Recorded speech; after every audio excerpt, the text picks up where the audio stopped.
The boy who stole the princess's heart. The thief in the garden.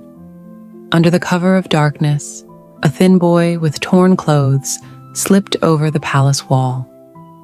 His name was Liam, a street thief who had spent his life surviving on scraps. The royal garden was full of fruit trees, their branches heavy with ripe apples and golden pears.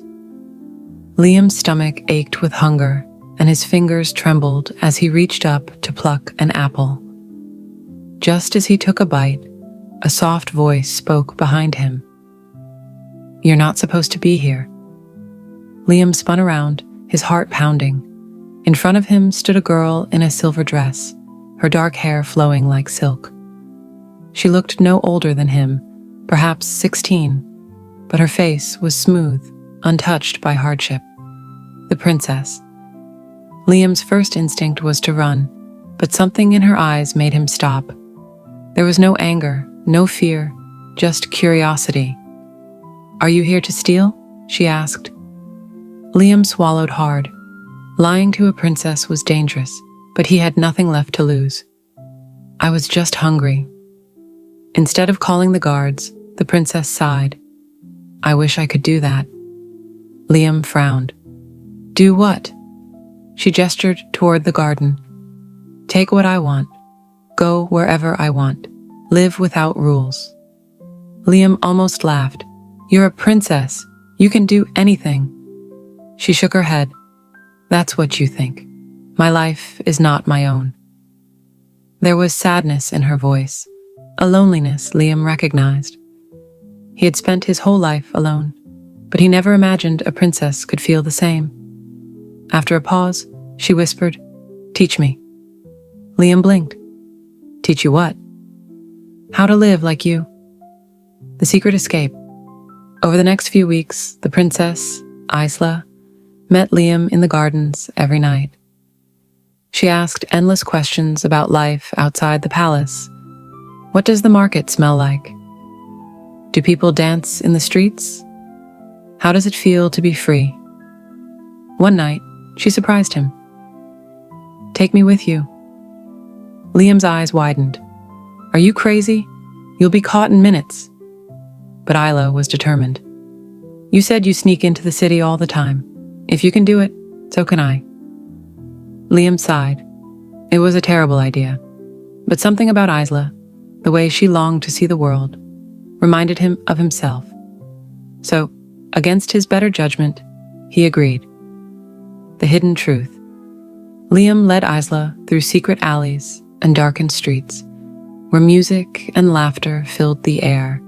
She was mesmerized by the smell of fresh bread, the glow of lanterns, and the children playing in the dirt. But as they walked deeper into the city, a different reality unfolded. People sat huddled in corners, too hungry to move. Mothers begged for food while their children clung to their skirts. The marketplace, once full of joy, had an eerie silence. Isla's face turned pale. Why? Why is everyone suffering? Liam's jaw tightened. Because of your father. She gasped.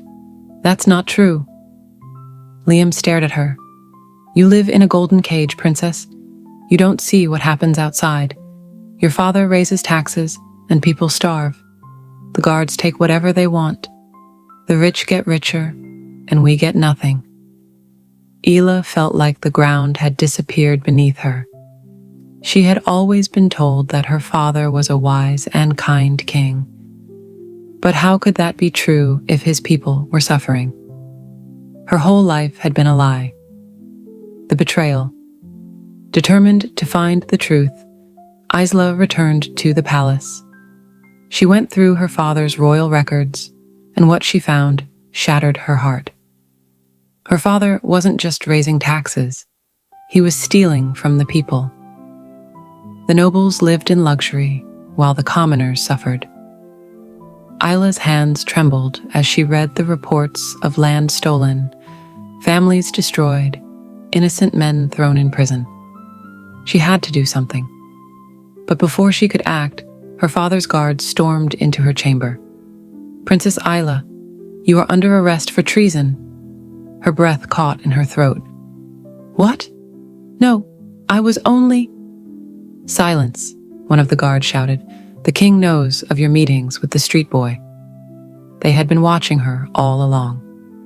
Meanwhile, Liam heard about Isla's arrest. His chest tightened with fear.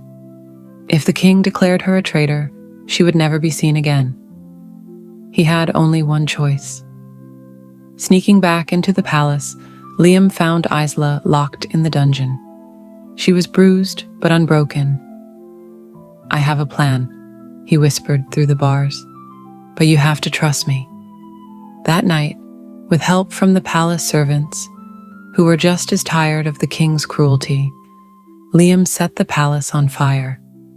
It wasn't meant to destroy, only to distract. As the guards rushed to stop the flames, Liam and Isla escaped into the night. But they weren't running away. They were going to fight. The rise of the people word spread fast. The princess had turned against the king. The people, tired of suffering, rose up. The palace guards, realizing their own families were starving, refused to fight. And when the king finally stood alone, he had no choice but to flee. With Isla as their new leader, the kingdom changed. She lowered taxes, freed the prisoners, and restored justice. But she didn't do it alone. Liam stood by her side. The boy who stole the princess's heart one evening, Isla stood on the palace balcony, watching the city glow with life again. Liam walked up beside her. "Do you regret it?" She smiled softly. "Not for a second." She turned to him, her eyes filled with gratitude. "You didn't just steal an apple that night." Liam smirked. "No." She placed a hand over her heart. "You stole this too." And under the same stars where they first met, the princess and the thief became more than just a fairy tale. They became a legend. This story is about courage, love, and the power of truth. No matter where we come from, we all have the ability to change our destiny.